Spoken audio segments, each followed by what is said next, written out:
Hello friends. In this video, I want to share with you my new experience, integrating a Deye inverter in a home assistant, which I finally decided to install.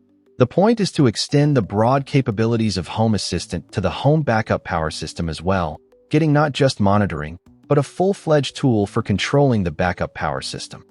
Actually, the main part of this video is dedicated specifically to the logic, since the integration process itself is very simple and fast, requiring no special knowledge. I decided that within one video, describing all the logic I have created so far would be very cumbersome, so I decided to split it into two parts. In the second part, different battery operating modes will be shown, which make it possible to shift its charging time to the night tariff. I would be glad if you share your experience and developments in the comments to this video. Before we begin, as usual, I ask you to like this video so that more people who are interested in the smart home topic can find it, and subscribe to my channel if you haven't done so before.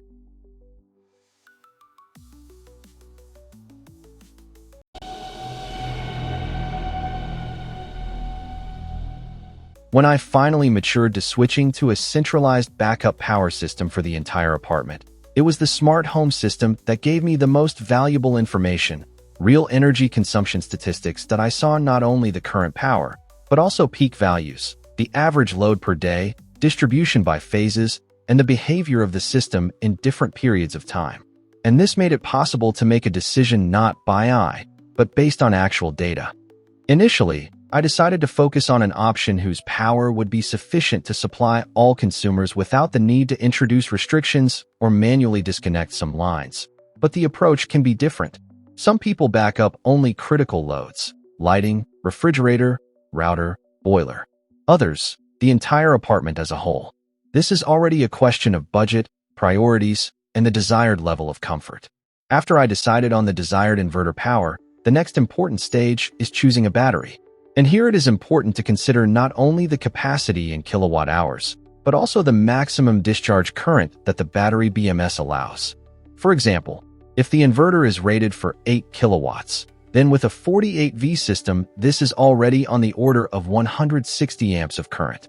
And not every battery is capable of operating for a long time in such a mode without limitations. Therefore, the battery must match the inverter not only in voltage, but also in allowable discharge power, and ideally, have a margin for this parameter. In addition, you need to understand in advance what autonomy you want to get: 1 hour, 3 hours, or half a day. The required capacity of the storage system will depend on this. It is also necessary to consider separately the situation when the city grid returns after an outage. At this moment, the inverter not only starts powering the apartment again, but also simultaneously starts charging the battery, which means the total power consumed from the grid can increase significantly. If you do not take this into account, you can get an overload on the main input circuit breaker. For example, if you have a 25 or 32 amp breaker and the inverter begins actively charging the battery at full power, the total current may exceed the permissible value. Fortunately, in Deye inverters you can limit the input power and charging current. But you need to understand that reducing the charging current increases the full battery charging time. And this is always a compromise between recovery speed and a safe load on the input. Having all this information on the load and the required autonomy, I began searching for a solution of the appropriate power with turnkey installation. The placement location was chosen to be the wall where the electrical panel is located. In my case, this was the only technically possible option. All wiring is already concentrated in this place, which means the lengths of the power cables and the rework of the existing scheme are minimized. Since my apartment has a 3-phase input, a 3-phase hybrid inverter was the logical choice. With a 3-phase input, using a single-phase inverter means either backing up only one phase, or the need for a serious rework of load distribution. In addition, there is a risk of phase imbalance. A 3-phase inverter allows you to keep the existing apartment power supply scheme and work correctly with all lines without redistributing loads.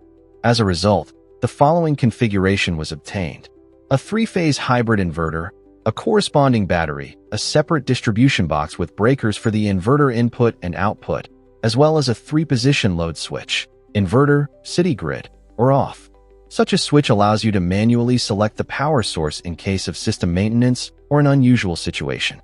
In normal mode, the apartment is powered through the inverter in grid pass-through mode. When the city grid is available, it works as a bypass, and when it disappears, it automatically switches to battery power.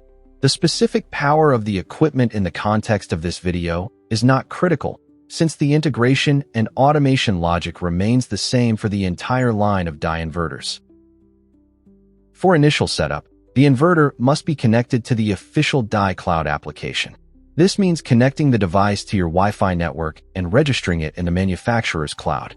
And here I want to give an important piece of advice. Be sure to require that the installers perform the connection immediately to your account. Sometimes you can hear, "I'll connect it to mine, and then I'll transfer access. It's faster." But in this case, we are talking about the power supply system of your home, and full control over it should be only with you. Personally, I use the official app mainly for monitoring. You need to keep in mind that the data here is updated with a delay, as a rule, once every few minutes. All the main control and automation logic is implemented already through Home Assistant, which is what I will talk about next. After the inverter was connected to my home network, I installed the SolarMan integration from the User Integrations Catalog, HACS. The integration is found by a simple search by name. The installation is standard, and after that a reboot of Home Assistant is required. The inverter integration itself at this stage comes down to specifying its IP address on your local network. I left all other parameters at their defaults. In my case, this turned out to be completely sufficient for correct operation. One more important tip, be sure to the inverter's IP address on the router. If you don't do this, then when the router is rebooted or its firmware is updated, the automatically issued addresses may change, and the integration in Home Assistant will simply stop working.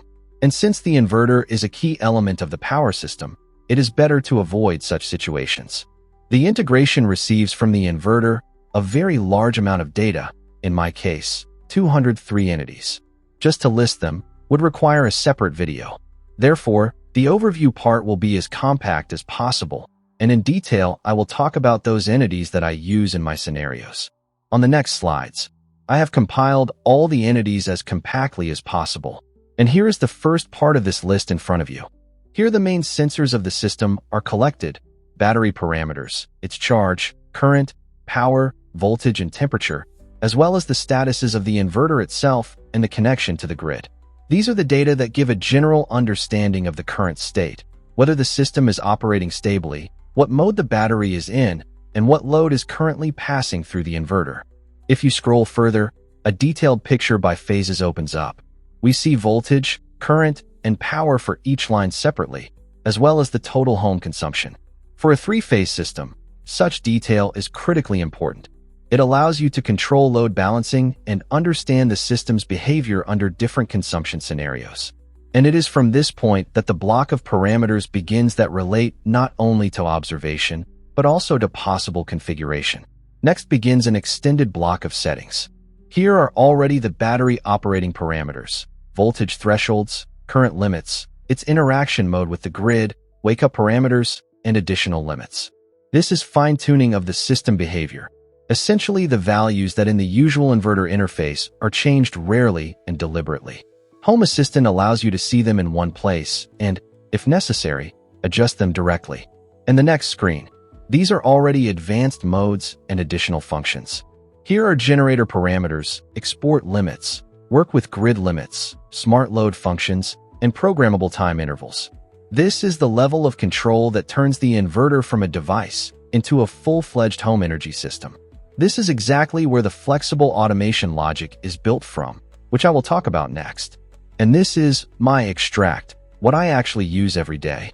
On the left, grid and phase parameters. I see whether external power is present, what power and voltages are on each phase.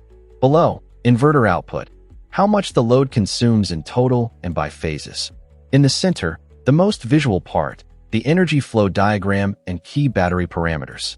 From one screen, it is immediately clear. The home is currently powered from the grid or the battery. Charging or discharging is happening. What the SOC is and what power.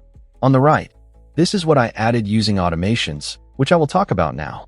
Statistics block, the time of the last outages.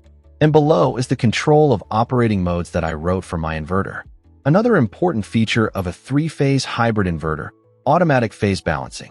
Regardless of how the load is currently distributed across phases, in this case, 204 watts on the first, 1.2 kilowatts on the second, and 439 watts on the third, at the input from the city grid, power is distributed evenly, which removes the risk of phase imbalance. This is what it looks like in real life. Right now, the electricity is off and the system is running on the battery, which provides power to the entire apartment. Now let's move on to the main part of the review, the logic. I will share with you two of my packages, one in this video, the second in the next part, which I use myself. You will find the link to the text version in the description under the video. As I already said, I will be grateful for your experience and developments as well as constructive criticism. The first package contains basic logic, which is used for the interface, messages about power loss and restoration, calculation of time periods, and automatic shutdown of high-power loads. My package starts with a list of entities whose history I store in the database. Out of more than 200 entities of the integration, I decided to keep only the sensors for grid presence, input and output power, voltage, and battery status. This is the helpers block. It is opened by a logical switch, an input boolean, which activates the mode for powerful loads at a low battery charge level, which we will look at a little further in this package. Then, two date and time input fields are declared, which are used to record the time of power loss and restoration. These values are used to calculate durations, which are sent in notifications. Now the sensors block. It starts with the history stats entity, which contains the total duration of electricity supply for yesterday. This is used for another notification automation, which we will also look at in this package. Template sensors.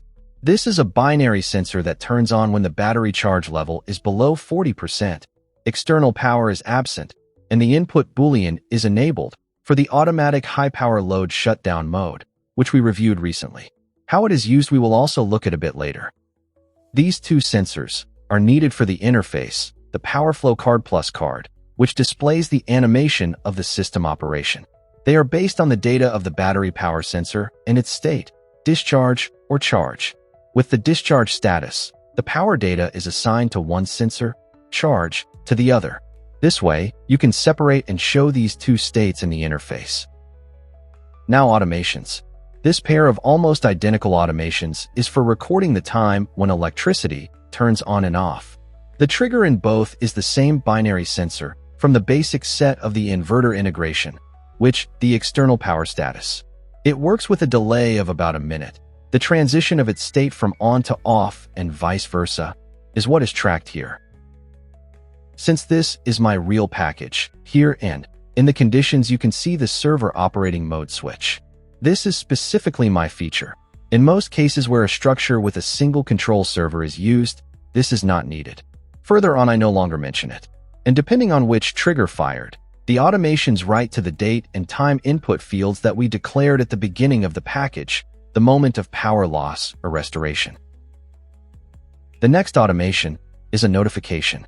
The triggers here are similar to the previous automations, and, in fact, they all could easily be combined into one, but for convenience I separated them. You can do everything in one automation built on this principle. A condition selector is used here. The first one, external power loss based on the binary sensor from the integration. The first action, a 5-second delay so that the previous automation works correctly. Or you can insert a block for writing to the date and time input field before the delay. The result will be the same. Next comes message formation. First, the duration of the period when electricity was being supplied is calculated immediately before the moment of power loss. It is broken down into days, hours, minutes, and seconds.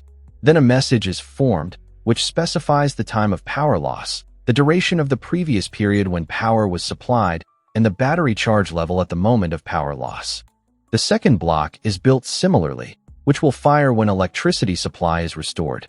First, a delay, before which you can insert a block for writing to the date, time field, to reduce the number of automations. Then a notification, which first calculates the duration of the period, then forms and sends a message. Here I only added also information about the voltage on the incoming phases. The next automation is a report for the previous day. This is what the history stat sensor is needed for. It runs at a fixed time, in my case it's 7 a.m. Here is a similar notification structure. First, a calculation, where the full day duration of 24 hours is divided into 2 parts, according to the data of the history stat sensor. We get the time when there was electricity, and the remainder, accordingly, is the period when there was none. Then the body of the message is formed, first the date, yesterday, then the duration of the period with electricity, and the remainder, the period when there was none. And the last block of this package is a controlled mode for automatic shutdown of high-power loads at a low charge level. As a trigger, the battery charge level is set, less than 40%. There are 3 conditions here. More precisely 2, if you do not take into account my specifics, the server operating mode switch. The first is the absence of external power, because there may be a case when you use the battery during normal operation of the city grid. This will be in the second part of my video. And the second is the input boolean created in this same package with which you can control this automation. There are 2 actions here.